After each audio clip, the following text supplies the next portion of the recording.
Hi guys, and welcome to another reading vlog.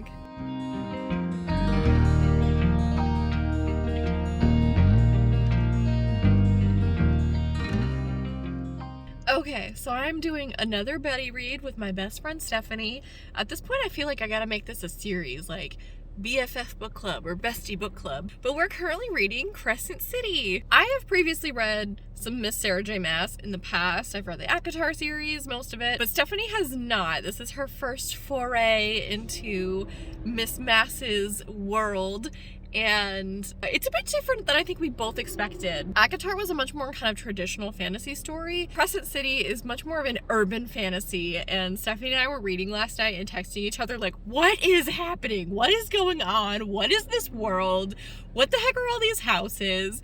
There's like a very complex political structure in this city, and it feels very modern, like our world does. There's cell phones and very modern ways of speaking, but there's also a lot of magic sort of entwined with the technology and, you know, magical artifacts and stuff. So that was kind of a lot, I think, for both of us to adjust to. And it's also very like tonally different from ACOTAR. I've complained in the past that Sarah J. Maas is like not the strongest writer, and like her stories are entertaining despite her writing abilities. I don't know, there have definitely been some issues so far for me, and like the way that she's written this has made it a bit hard to follow, both in the world building and like I feel like characters just pop up and Bryce says like one thing about him and then you're supposed to be like familiar with them. There was one character specifically like named Fury that I was like, where did she come from? Like, are we supposed to know who this person is? But I digress. Other than that, it is pretty interesting so far. I just started part 2 last night. Part 1 was sort of introducing you to this character, Bryce. She's the main character. She's this half-fae girl living in a material world. Her best friend is the alpha of this werewolf pack that, like, the werewolves, they're actually not werewolves, they're shapeshifters. Because they can turn into the wolves whenever they want, but she's got this pack and they like run the streets basically. They're kind of like cops, like there seem to be sort of crime enforcers, and so her best friend is the leader of this pack, and this guy that her best friend Danica just busted a few months ago has just been released from jail on like a technicality, and so they're all kind of worried about what the heck he's gonna do because he was like a terrorist. He was gonna bomb a club or something. So it's a lot to unpack in the first bit, and yeah, so I just started part 2, which has a bit of a time jump. It's like 22 months later or something after this very traumatic event happened to Bryce. The secondary character, Hunt, has just been introduced. He is a assassin, I guess, an angel assassin, but a rebel angel assassin. He tried to rise up against the oppressors and the rebellion failed, so now they all like are basically slaves to the people they were trying to overthrow, which is great. So yeah, again, a lot has happened. Stephanie is actually not as far as I am, which is a rarity. She's a much faster reader than I am, so I'm curious to see if she catches up. I know she's kind of struggling. I'm kind of struggling too. I'm not liking it quite so much as ACOTAR at first, but I've heard this is like her best book, so I am going to put faith in what people have said and stick through it. I'm not enjoying it. It's just very different from what I expected, so I'm trying to kind of readjust those expectations a bit. But yeah, I gotta go grab some lunch right now and then I'm gonna continue reading. I don't know how fast I'm gonna read this one. I feel like I've been going at a pretty steady pace, but it is also a big book. Yeah, so let's get into this vlog.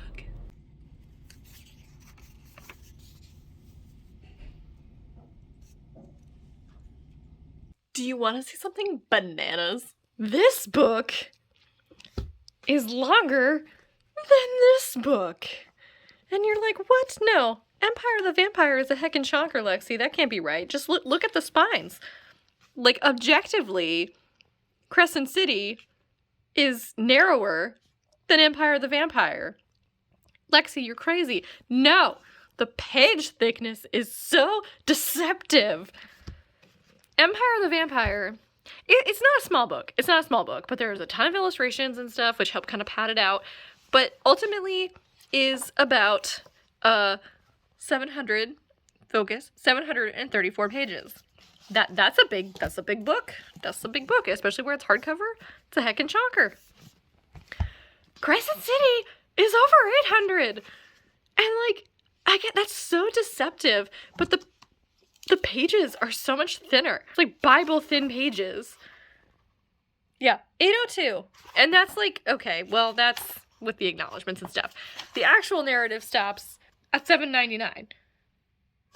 But still, I for sure thought this was going to be a much faster read than Empire of the Vampire, just like based on the size alone. What the heck? And this one took me like 2 weeks almost to read, so I'm hoping I can get through this one a bit faster, especially where it's a buddy read. I have a discussion scheduled with Stephanie about it, but this is a little bit more than I bargained for. Dang you, Sarah J. Maas! I'm on chapter 17. Not any like significant pausing point other than a chapter break, but I was falling asleep on the couch and I needed to talk about it where I was for a little bit to kind of wake myself up a little bit more. Still firmly in part 2. Bryce has been recruited to help find a murderer because she's connected to both of the major victims, and that's interesting so far. And Hunt has been assigned to protect her, so we know where that's gonna go, and I'm excited. Their dynamic is a lot of fun. He's quite grumpy and she is very sassy. Like, she frequently flips him off and curses him out and stuff, but like in a flirtatious kind of way. I don't think she's meaning to flirt, but like you know where that's gonna go. So I'm enjoying that. We also have quite a bit of perspective changes, which is something I'm not used to after reading ACOTAR.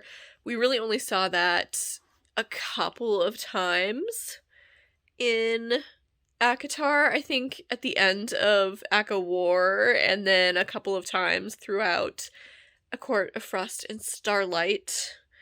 I haven't read A Court of Silver Flames yet, so I can't compare it to that. So that's different. I'm used to sort of a much more focused perspective, you know, in the sense that it's like just one character's view, but I like having, it's not even just Bryce and Hunt, it's like Bryce's brother a couple of times as well, which I think is interesting. And like one of the other angels, it helps round out the story, especially where there's so much world building. It does really help to get sort of additional perspectives, because like they're gonna know things that Bryce doesn't. So yeah, I'm enjoying that. Tonally, it's also quite different. I think I've mentioned from ACOTAR, and I'm sorry, I know I keep comparing the two, but like ACOTAR is really my only frame of reference for Sarah J. Maas at the moment. I haven't read her previous series, Throne of Glass, but you could tell she went into this one intending for it to be an adult book, like a much more mature book. Just the tone and everything. Again, we still have like that very modern feel. Bryce is a party girl. She goes out, she drinks, she does drugs. There's a lot of like cursing and stuff. So very different in tone, but I'm getting more into the groove of it. Like I said before, Stephanie and I both really kind of struggled in the beginning because we were like, what's going on? What type of world is this? What are all these different like titles and names? And it was a lot, but it's becoming a little less overwhelming as I'm getting a little bit more of a grip on things, and I'm enjoying the story and the characters. Stephanie did also tell me that I'm still like a little bit ahead of her, but she's finally met Hunt, and she's like, didn't think a moody angel was gonna do it for me, but here I am, which I thought was funny. But yeah, enough rambling. I think I'm awake enough to read a bit more. It's a little too early to go to bed, so I needed to wake up a little bit. But yeah, I'll update later. I want to talk about the books I'm going to read, but first, I gotta think the line glasses shop that I have ever ventured into, utilized, and worked with. I am definitely going to be a customer for life with them because they... Can I help you? This is a Nixon. It's a Lord keychain. Can I help you? And then here is the actual keychain. What do you want with my chopsticks, dude? Is, you know, based on the color scheme, you're a menace to society. Blood is magic or magic. And to my dinner. And we have another one person. And then we have Arden. And we have another person. This could be a bad thing for me to say. But as of now, this is not giving me Aileen and Queen of Shadows vibes. Listen. Stop right there. Pause videos and like TBR videos before. I've been requested that I don't go through them all again because, you know, to be fair, I have mentioned them many times, but I thought I would just show you. Hi guys!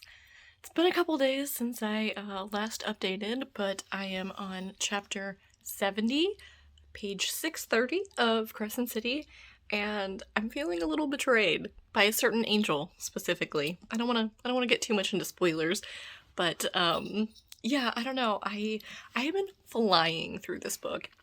This is longer than Empire the Vampire, as I think I mentioned, but I'm reading it a lot faster. Not that Empire the Vampire was bad, it just the pace was a little bit slower, and also it was kind of a bummer, so I needed a break sometimes. But yeah, so Stephanie also is flying through this. We've been pretty much keeping like consistent pace through this. I've been a little ahead of her. She may have surpassed me last night though, because I didn't read because I needed to put the book down. Because again, feeling betrayed. But she's actually going to be coming here today from Boston with our friend Jose. And we're going to have a nice fun day exploring the city and hopefully going to a couple bookstores, grab some lunch. So I think that'll provide the break that I need from Crescent City and help me feel a little bit less victimized by Sarah J. Maas. But yeah, so I'm going to take you along for that, and hopefully I'll finish this book up maybe tomorrow. Gonna have a nice adventurous day out in the city today. It's sunny but cold, so should be okay to walk around in and stop into stores and get coffee and stuff when we need to warm up. So yeah, stay tuned.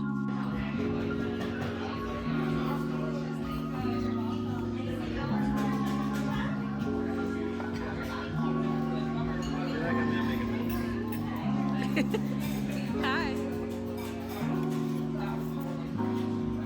Looks amazing.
Space worms! Space One.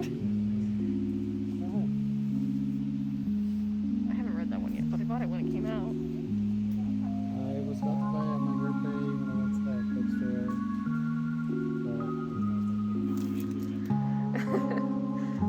bookstore. Hunting for Wheel of Time.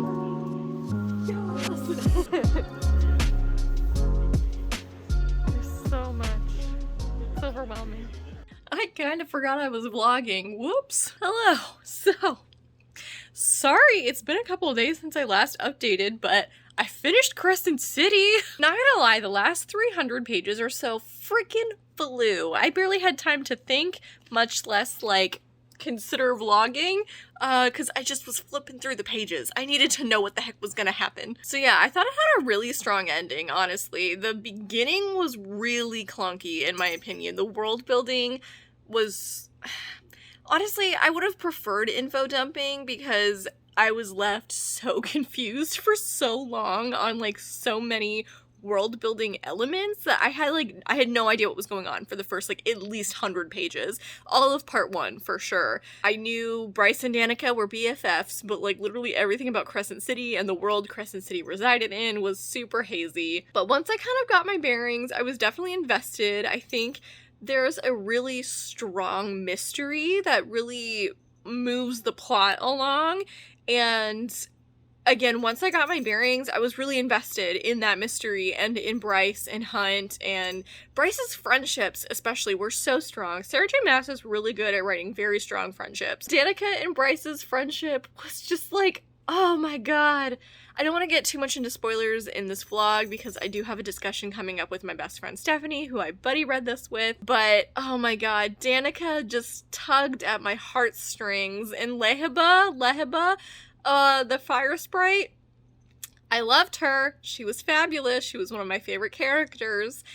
And Syrinx, I almost said manticore, not a manticore, Chimera was precious as heck. So again, Sarah J Maas, really strong friendships, and Rune too. Oh my god. And so her brother, really strong friendships, really strong family connections, really strong characters. I was invested in them. The plot work was a little clunky, you know, the world building was very, like, not my favorite. It was the weakest part about this book for sure, but Sarah J Maas did what she does best and wrote really compelling characters that you just wanted to see interact on the page. So I had quite a bit of fun with it. I did end up giving it a 3.5 on Goodreads. I rounded it up to 4 because I was feeling generous. Not my favorite Sarah J Maas book, but I had a fun time, despite sort of the rough patches. So thank you guys so much for watching. I feel like this vlog is a little scarce, and I'm sorry about that. Again, the last 300 pages had me by the throat. I couldn't think of anything else. So look forward to a more in-depth discussion again in a couple of days with me and my friend Stephanie.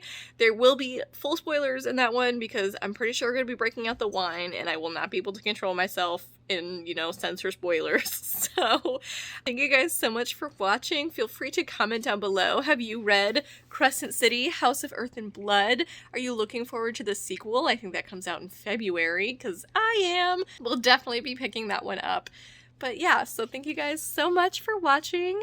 Like, comment, subscribe, do what you will, and have a fabulous day. Bye!